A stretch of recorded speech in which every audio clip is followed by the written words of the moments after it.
네, 안녕하세요. 오늘은 어떤 주제입니까? 요새 소유가 아니라 공유의 시대라고 합니다.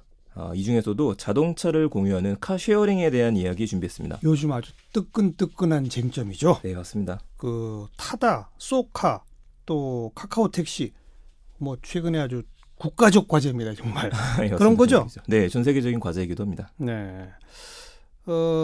먼저 타다가 이게 어떻게 달라요, 택시와? 이 타다가 다른 거는 선생님 혹시 요즘에 택시 타보셨나요? 오래전에 한번 타본 것 같은데요. 요새 택시를 타게 되면은 확실히 예전보다는 조금 더 많이 친절해졌다는 느낌을 좀 받게 됩니다. 그래요? 네, 이 이슈가 이제 카카오라든지 아니면 소카 이슈 이후부터 좀 이렇게 됐는데요. 예.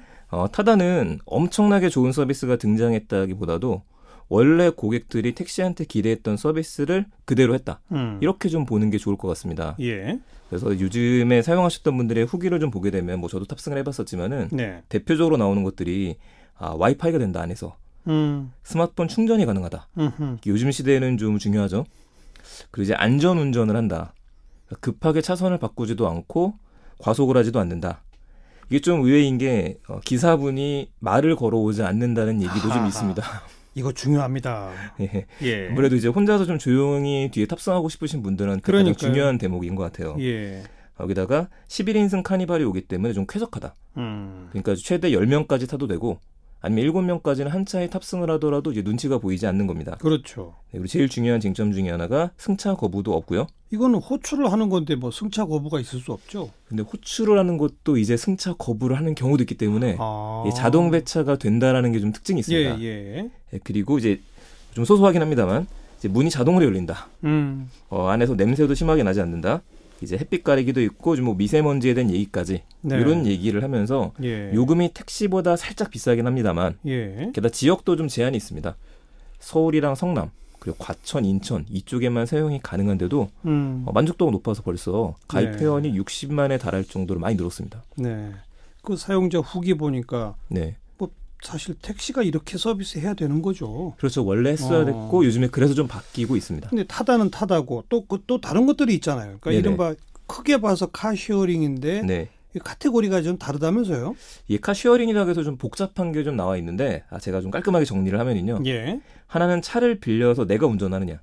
그건 렌터카잖아요. 그렇죠. 그리고 다른 사람이 운전하는 차량을 호출하느냐. 그렇죠. 네, 요거는 이제 택시와 비슷한 겁니다. 예. 그래서 이제 렌터카의 확장해서 보게 되면 이게 소카와 같은 서비스들.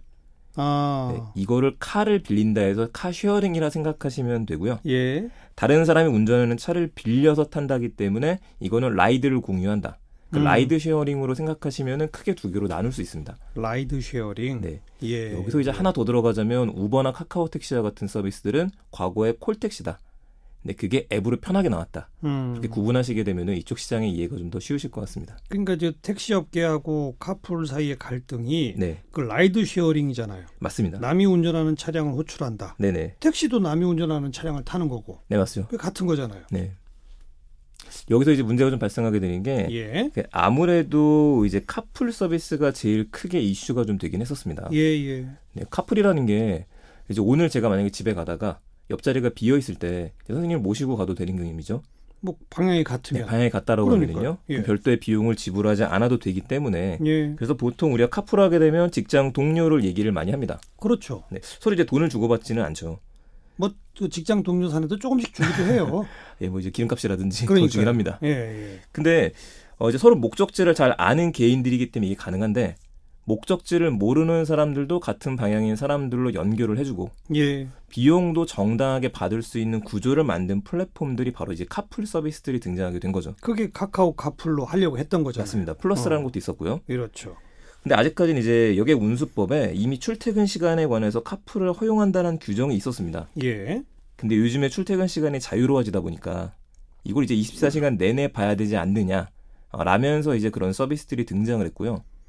근데 제가 봤을 때 더 큰 문제는 방금 전에 이야기했던 비용 부분에 좀 쟁점이 있는 것 같습니다. 예. 이 비용이 카풀 서비스에 지급이 되지 않는다면 집에 갈 때 택시 업계가 받아야 되는 거 아니냐. 그렇죠. 네, 이 비용을 개인이 받게 되면서 그러니까 카풀을 일회성이 있는 게 아니라 아예 이걸로다가 수익을 볼 수 있는 사람들이 등장하게 된다라면 그렇죠. 네, 이분들에 대한 문제가 되면서 이제 쟁점으로 좀 나오게 됐었던 그러니까 거죠. 택시 업계는 그런 카카오 카풀에 운전을 해서 돈을 받는 사람은 그냥 전부 다 택시 영업을 허용해 주는 거 아니냐. 네, 그거랑 똑같이 보고 있죠. 이렇게 반발을 했잖아요. 네, 맞습니다. 그래서 협상을 했었죠.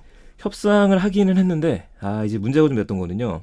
택시업계에서 얘기했던 거는 기존의 법대로 오전 9시 이전에 2시간, 오후 6시 이전 이후에 2시간만 허용을 하자. 예. 카풀업계는 횟수로 다 이거를 정하자라고 얘기를 했는데 결국 대타협을 통해서 출퇴근 2시간, 주말 공휴일 금지가 정해졌긴 했습니다. 예. 근데 문제는 여기에 카카오 모빌리티만 참여를 해서 이제 의사를 밝혔고요. 한 업체만 참여했죠. 네, 대표적으로 나머지 업체들은 여전히 반발하고 있는 상황이에요. 예. 그리고 카카오도 아직 카풀 서비스를 정식으로 시작은 하고 있지 않습니다. 그랬죠. 네, 그래서 이제 카풀 서비스는 아직까지도 좀 보류되어져 있는 상태로 예. 봐야 될 것 같습니다. 그리고요. 여기에 이제 이 상황에서 치고 올라왔던 서비스 중에 하나가 바로 이제 타다라는 서비스가 등장을 했던 겁니다. 이번에 택시업계는 이제 타다를 공격하고 있죠. 그렇죠. 이미 예. 카카오는 이제 끝났기 때문에 예. 다음은 타다다. 예. 이렇게 보고 있는데 타다가 반사 이익을 본 거는 맞습니다. 한참 카카오하고 각을 세우고 있었을 때 타다 날다라는 얘기가 많이 나왔었거든요. 근데 타다는 11인승 렌터카를 서비스를 합니다. 그래서 법적인 제약을 살짝 피해왔었어요, 지금까지. 예. 렌터카 사업자분들이 돈을 받고 승객을 운송하게 되면 이거는 불법은 맞습니다. 그런데 우리가 렌터카를 빌리면 차가 오죠. 예. 차만 오고 우리가 운전을 해야 되는데 그게 렌터카인데. 맞습니다. 예. 근데 예외 규정을 허용을 한 게 11인승 같은 경우에는 저 같은 경우에는 저도 이제 11인승을 몰아보진 않았거든요. 그렇죠. 보통 이제 4인승 정도, 5인승 정도 몰다 보니까 예. 이렇게 12인승을 한 사람이 몰 때 거북할 수 있으니 예외 규정을 둔 겁니다. 11인승 정도에는 사람이 와서 대신 운전해도 된다. 차를 빌려주면서 맞습니다. 운전기사도 같이 가도 된다. 네. 그게 현행법이죠. 근데 이걸 한시적이 아니라 지속적으로 하고 있기 때문에 예. 택시업계에서는 이것도 불법이다라고 지금 얘기를 했죠.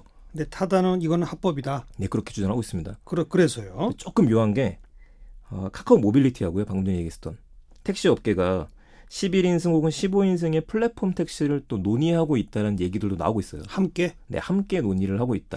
복잡하네요. 근데 지금 우리나라보다도 외국에서 차량 공유 플랫폼이 인기가 많다면서요. 굉장히 많아서 그래도 시대에 역행을 하고 있는 게 아니냐 그런 얘기가 나오고 있고요. 우리만 역행한다 뭐 이런 맞습니다. 얘기들 나오더라고요. 제일 유명한 거는 이제 다들 아시는 이제 미국에는 우버라는 서비스가 있고 우버는 미국이 시작이지만 전 세계에 나가 있다는 전 세계로 나가 있죠. 예. 우리나라도 이제 들어왔다가 이제 우버는 퇴출됐고 예. 현재는 우버 택시는 좀 남아 있고요. 예. 중국에는 디디 추싱이라는 서비스가 있습니다. 그 동남아시아에는 그랩 그리고 인도에는 올라라는 서비스가 현재 자리 잡은 지 오래죠. 네. 네, 세계 모두 조금 전에 얘기했던 대로 차량을 호출하는 이제 콜택시 앱이다. 그렇게 출발을 했는데 요즘 재밌는 게 약간 차이가 좀 있습니다. 그 중국은 워낙에 시장이 넓다 보니까 디디 추싱이라는 서비스가 살아남고 이제 우버가 퇴출된 상황이고요. 근데 여기서는 택시 호출, 차량 공유뿐만 아니라 음식도 배달해줍니다. 음식 배달? 여기 대리운전도 해주고요. 시내버스 탑승까지 다 걸고 있어요. 그래서 사실상 차량에 관련된 모빌리티에 관련된 모든 거를 서비스하는 앱으로 보셔야 되고요. 디디 주싱 중국에. 네. 예.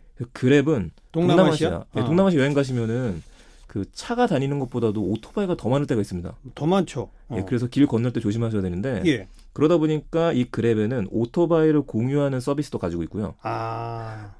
여기 이제 한 발 더 나아가서 그랩 푸드라는 음식 배달 서비스가 들어갔고 그건 뭐 중국하고 같네요. 네, 그리고 가장 최근에 결제 서비스 중에 그랩페이라는 서비스가 들어갔습니다. 그래서 이제 동남아시아 가시는 분들은 아마 그랩 굉장히 많이 이용을 하실 겁니다. 예. 현재 대세죠. 네. 근데 아무튼 뭐 우버건 디디 추싱이건 그랩이건 뭐건 간에 이런 차량 공유 플랫폼 업체들의 네. 세계적인 투자가 몰린다면서요. 네, 좀 어마어마하게 몰리고 있는 일본의 상황입니다. 소프트뱅크도 이쪽에 투자 많이 했죠? 네. 그래서 우리들이 이제 이런 차량 공유를 얘기를 할 때 왜 갑자기 소프트뱅크가 등장할까? 예. 의아하시는 분들이 있으신데 사실 그 모든 것들의 뒤에 현재 소프트뱅크가 있다라고 봐야 됩니다. 이미? 네, 이미 장악을 했다라고 봐야 되고요. 그래요? 현재 말씀드렸던 우버의 최대 주주고요. 디디 추싱에도 2017년도에 55억, 약 6조 원 정도를 투자를 했습니다. 그랩에도 25억 달러, 그러니까 3조 원 정도 투자가 돼 있고 네. 브라질의 99라든지 인도의 올라에도 투자를 한 상태입니다. 일본의 소프트뱅크가? 네, 그래서 웬만한 차량 공유 업체는 다 투자를 했고요. 네. 이게 좀 재밌는 게 원래 동남아시아의 우버랑 그랩이 계속 싸웠습니다. 그러니까 재작년에 제가 갔을 때만 해도 우버나 아닌 그랩 둘 중에 하나를 부를 수 있었죠. 예. 근데 어느 순간부터는 그랩밖에 없고 우버는 빠졌어요. 이게 왜 이러냐면 작년 3월에 우버가 동남아시아 사업을 그랩에 넘겼습니다. 네. 계속 나왔던 게 그랩이 우버로 이겼다. 이런 이제 기사들이 나왔었는데 그게 아니네요. 그렇죠. 사실상 소프트뱅크 쪽에서 정리했다라고 보는 게 맞는 것 같아요. 그러네요. 그래서 이제 소프트뱅크는 그럼 이거 왜 투자했느냐? 뒤에서 한번 이야기하겠지만 저희가 차량에 투자한 게 아니라 차량 플랫폼에 투자라는 걸로 간 겁니다. 그러니까 이게 무슨 말이냐는 거죠. 네. 지금 제가 알기로는 우버나 이런 업체도 네. 흑자를 보는 돈을 버는 업체가 아니라면서요. 맞습니다. 적자가 계속 쌓인다면서요. 네네. 그런데 어마어마한 돈을 투자한다면서요. 그렇죠. 도대체 왜 그러는 거예요? 일단 이것도 두 개로 보셔야 되는 게 이제 완성차를 제조하는 곳들이 지금 만들고 있는 건 자율주행 차를 만들고 있고요. 예. 그러니까 차를 스마트하게 만들겠다.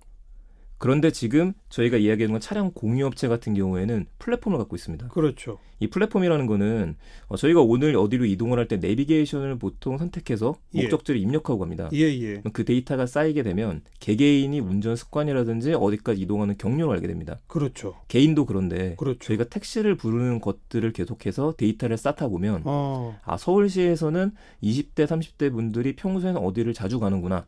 그리고 어디서 차를 많이 부르는구나. 맞습니다. 그럼 미리 차량을 거기다가 배차를 시켜 놓을 수도 있기 때문에 사실 이 플랫폼을 장악하게 되면은 플랫폼 사업에서는 그 다음에 어떤 차량을 붙여도 되고요. 그럼 말씀하셨던 대로 차량이 배차되는 것뿐만 아니라 이때 이 사람들 여기를 많이 간다. 그럼 그 근처에 있는 음식점이랑 협업을 한다라든지 광고를 붙일 수 있다라든지 네네. 대표적인 플랫폼으로 가는 게 지금 이 사업의 핵심입니다. 그럼 우버는 지금 전 세계에서 어떤 나라도 국가적으로 갖고 있지 못한 그 나라 국민들의 이동 습관에 관한 빅데이터를 긁어 모으고 있는 거군요. 지속적으로 축적하고 있다라고 보셔야 됩니다. 거기에 손정이는 투자를 하는 거군요. 네. 우버가 못 돌아간 모든 곳들이 현재 투자가 되어져 있는 상태인 거죠. 그래서 타다도 강제 배차라는 걸 그래서 하는군요. 네. 그게 데이터로 되려면 네네. 그 타다 운전기사가 자기 판단으로 여긴 배차하고 말고가 아니라 가장 가까운 곳을 무조건 배차시키는 이게 나중에 쌓여야 데이터 역할을 할 거니까. 예, 맞습니다. 거기에 이제 인공지능까지 같이 좀 들어가게 되는 거죠. 인지 알겠습니다. 근데 소프트뱅크 등등이 이렇게 막 투자를 하는데 우리나라는 이런 데 투자 안 해요? 특히 그 자동차 회사들은 이런 데 투자 안 합니까? 예, 하고 있습니다. 대표적으로 현대차가 투자를 하고 있고요. 중동의 우버라 불리는 이제 공유업체가 카림이라는 곳이 있는데 여기까지는 연말까지 차량 5,000대를 납품하기로 해서 한 1,000억 정도 매출이 올라가 있는 상태고요. 이건 투자가 아니라 그냥 차를 파는 거죠. 맞습니다. 근데 이거 역시도 재밌는 좀 모델이 중에 하나죠. 근데 이제 그랩 쪽에 이미 2018년도에 3,000억 정도를 투자를 했고 조금 전에 이야기 드렸었던 인도의 올라에도 이 정도 금액이 투자되어져 있는 상태입니다. 굉장히 많이 투자를 하고 있습니다. 대량으로 차를 팔기도 하고 동시에 투자도 한다. 이 얘기는 이제 차를 앞으로 사주는 곳이 이런 공유 플랫폼 업체가 될 수 있다라는 걸로 좀 봐야 될 겁니다. 공유 경제는 훨씬 범위가 넓은 개념인데 네네. 자동차뿐 아니라 뭐 장난감도 함께 나눠 쓸 수 있고 뭐 그런 거 아니겠습니까? 네, 맞습니다. 그런데 하필 자동차가 이렇게 첫 번째로 주목받는 이유가 뭘까요? 일단은 그 많은 사람들이 집을 제외하고서 가장 많은 시간을 보내는 곳이 자동차이기도 하고요. 그리고 이제 국내 사례만 먼저 보더라도 그 소카 이용하는 고객층을 보게 되면 20대, 30대가 압도적으로 많습니다. 그러니까 20, 30대들이 점점 차를 구매하는 게 아니라 시간이 될 때마다 빌려 타는 게 많다라는 거죠. 그렇죠. 그리고 둘째로 이분들이 이제 성장하는 시대가 되게 되면 더 이상 차를 사지 않을 테니까 완성차를 만드는 제조사들의 수익은 떨어질 수밖에 없습니다. 당연하죠. 근데 차는 이용을 해야 되다 보니까 공유 자동차를 이용하는 수요는 늘어나게 될 겁니다. 그러네요. 그래서 이게 좀 이상한 게 차를 파는 현대차 같은 곳들이 완성차 제조사들이 공유차에다 이제 투자를 하고 있거든요. 저가 유동침을 하고 있는 거죠. 예. 근데 왜 그러느냐? 현대차, GM, 도요타, 폭스바겐 모든 회사들이 좀 투자를 합니다. 방금 얘기드렸던 것처럼 그 차를 대량으로 구매할 수 있는 마지막 업체가 공유차 업체가 될 수 있다는 게 한 가지가 있고요. 공유차 업체는 차를 많이 가질수록 크니까. 맞습니다. 현재는 이제 우버 같은 경우에는 택시라든지 개인차를 호출하는 서비스인데 우버 블랙 같은 서비스에는 또 자체 차량을 쓰기도 합니다. 그렇죠. 그런 것처럼 어느 순간부터 차량이 들어갈 수 있는 거죠. 예. 또 하나 이제 자율주행차가 달리는 세상이 될 텐데 이 부분에서 이제 데이터가 필요하게 됩니다.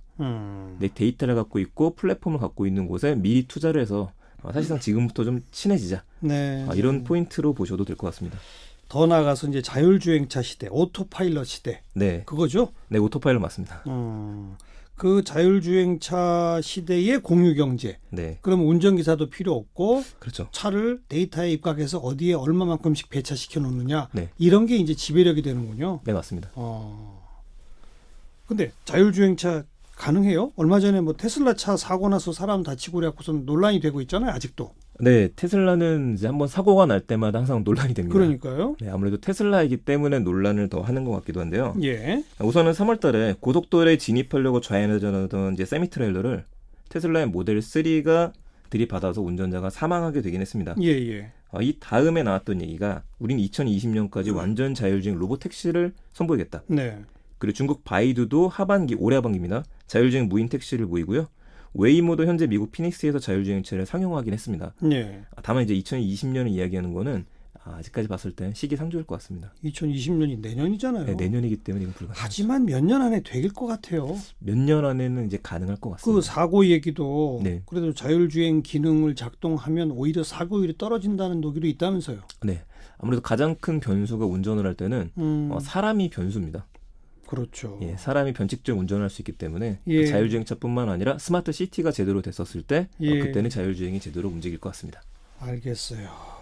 그러니까 궁극적으로는 자율주행 공유 자동차 시대. 네, 그걸 내다보고 데이터를 모으고 있는 선도 업체들의 투자가 집중되는 네, 지금 그 시대군요. 네, 맞습니다. 우리나라는 어떻게 따라갈지 잘 모르겠네요. 아직 택시업계와의 갈등 이것도 또 사실 사회적 합의도 필요한 거기 때문에. 네, 그럼요. 충분히 합의가 있어야죠. 자, 세컨드 브레인의 이인복 대표였습니다. 고맙습니다. 네, 감사합니다.